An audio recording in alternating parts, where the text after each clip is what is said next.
Okay, so this is the EC361 practice exam for fall 2017.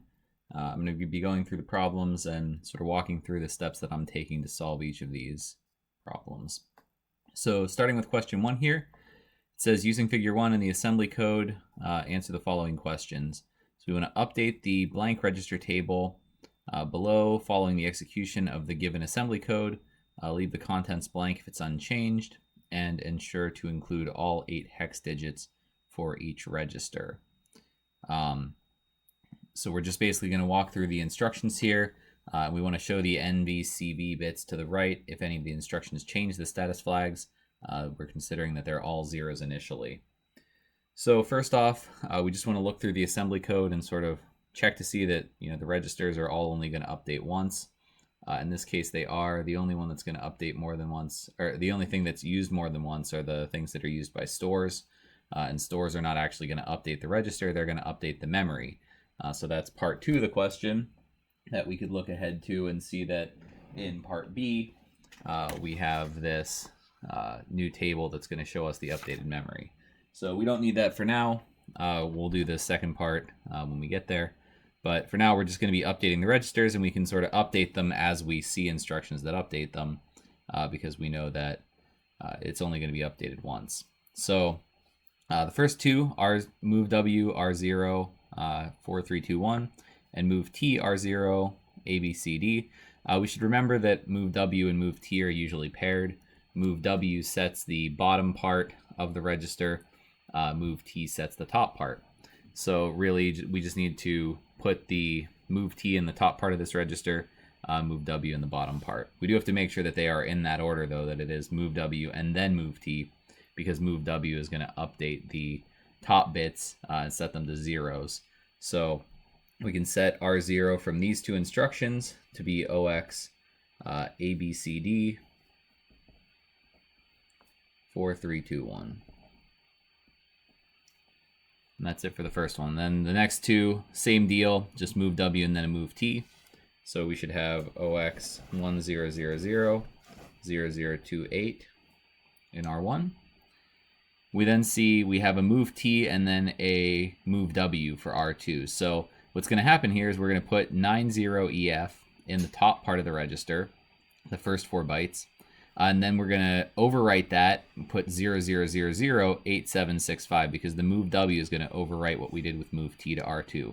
So all we need to do here is put the move W into R2 in that bottom part. So this should be 0x00008765.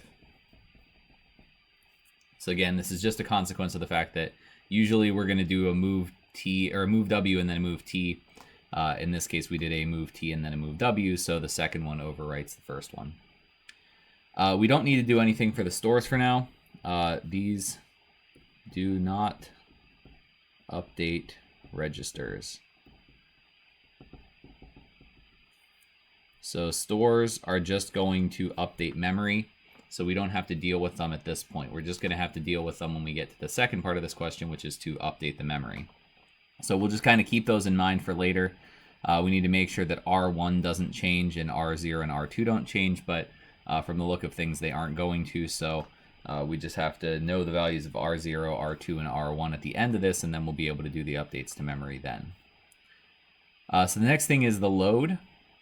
So load into R3 from the address R1 plus 12.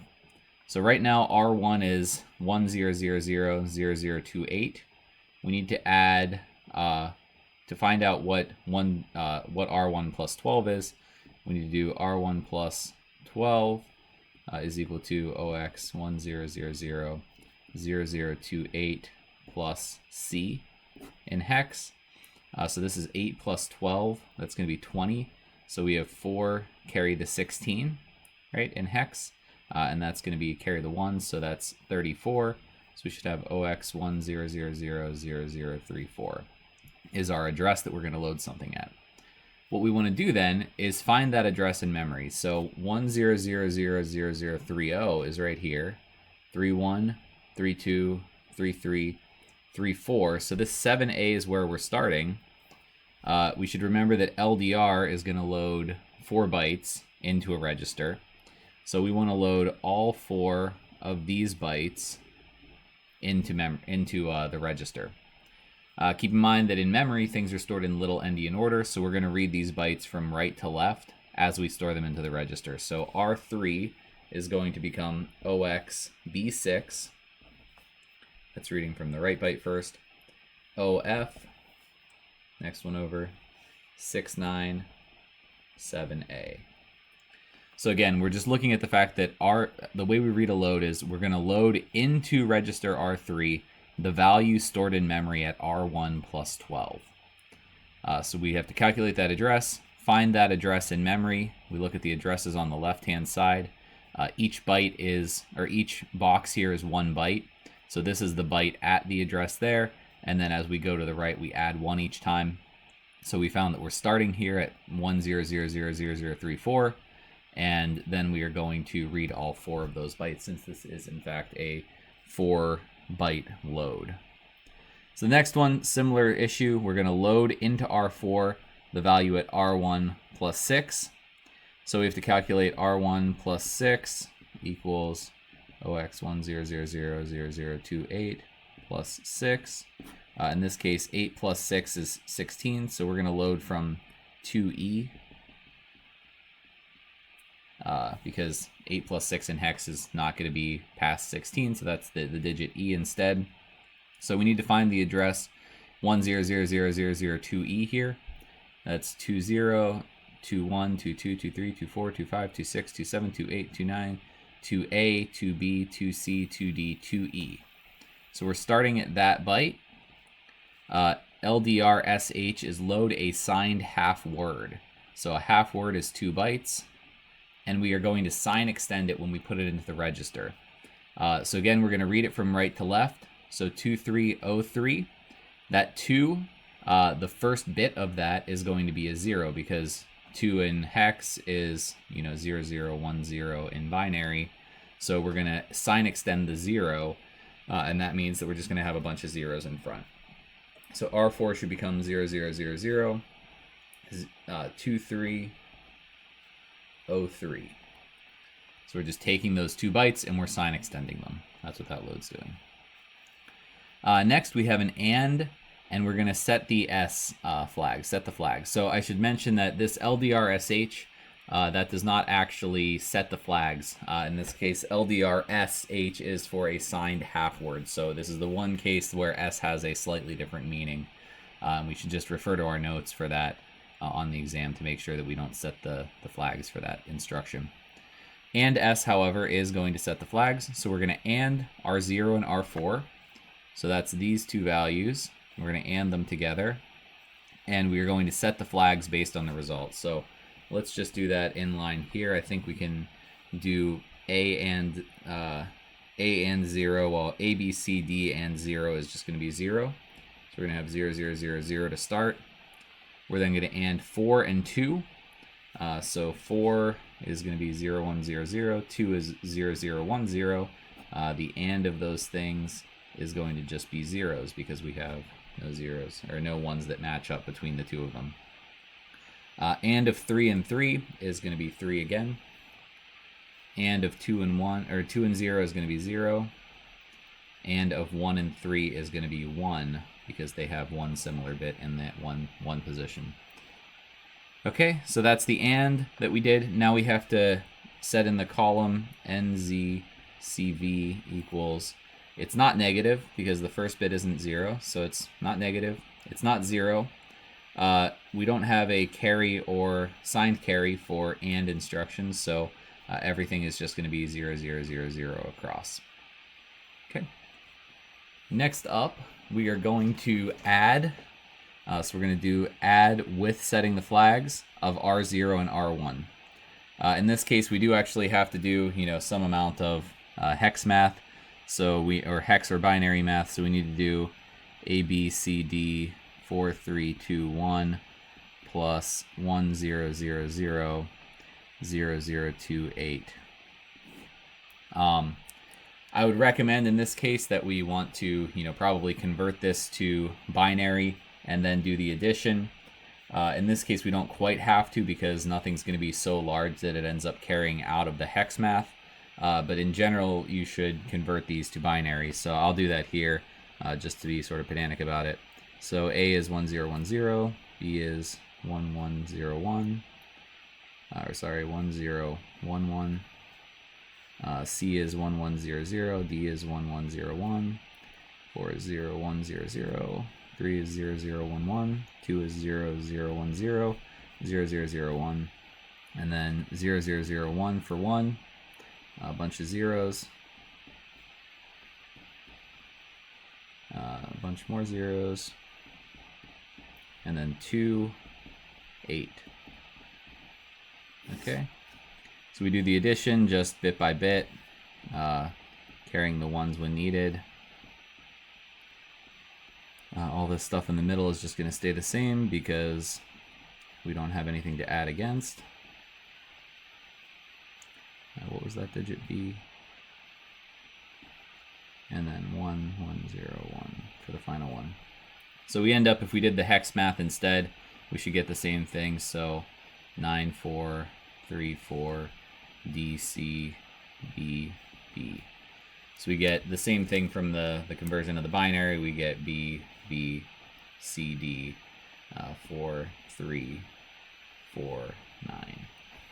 Okay, so that's our result. So we're going to put that in R6, B, B, C, D, 4, 3, 4, 9. And then we have to update our flags. So NZCV equals, this is negative because the first bit is a 1. So 1 for negative, it's non-zero. We didn't end up carrying, so since we have no carries at all, we can check our conditions as well, that we added a negative plus a positive and we got a negative. So in signed land, we didn't have a problem.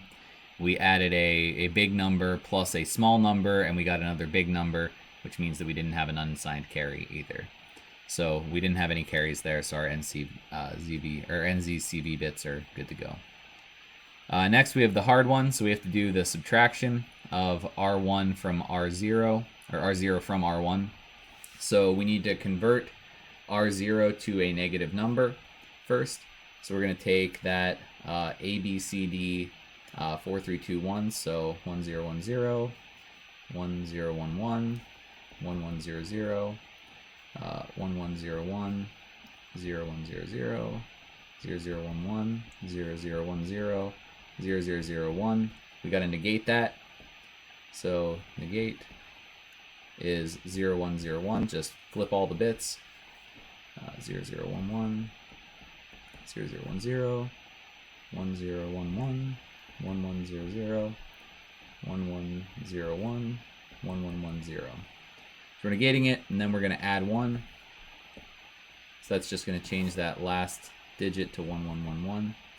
Everything else is going to stay the same, so I'm going to leave it. And then we need to add that number. I guess I can do it here since I'll put the other one below it.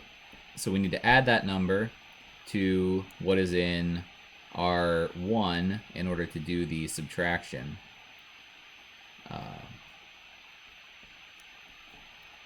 Just copy these bits right, and then we'll do it.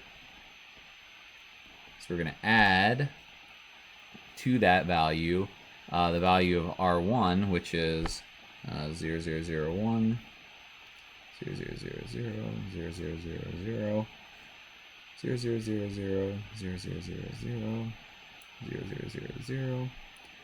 0010, 1000. Okay.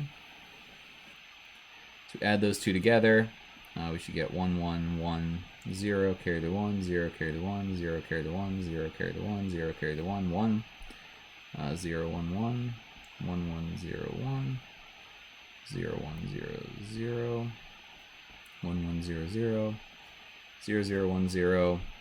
0, carry the 1, 1, 0. So that's what we should end up with. Sorry, it's a little bit small there. That's what's going to go into R7, so it should be OX 64, if we read these from left to right, 6432 BD 07. So just reading the result in. We need to set the NZCV flags. This is not negative because the first bit is a 0. It's not 0. We have to figure out if we have a signed or unsigned carry from this last operation. So we had positive plus a positive equals a positive. That means we didn't have a signed carry. We have a small number plus a small number equals another small number. So we didn't have an unsigned carry as well. So this is all zeros again. Okay. Last two that we need to do are the shift operations. So we have the shift of ASRS, so shift to the right, arithmetic shift. And that's from R0 by 8 bytes, or by 8 bits. 8 bits means we're going to just shift over by 2 bytes. On the sign extend, the ASR part of it means that we're going to keep the bit that's in the furthest left position.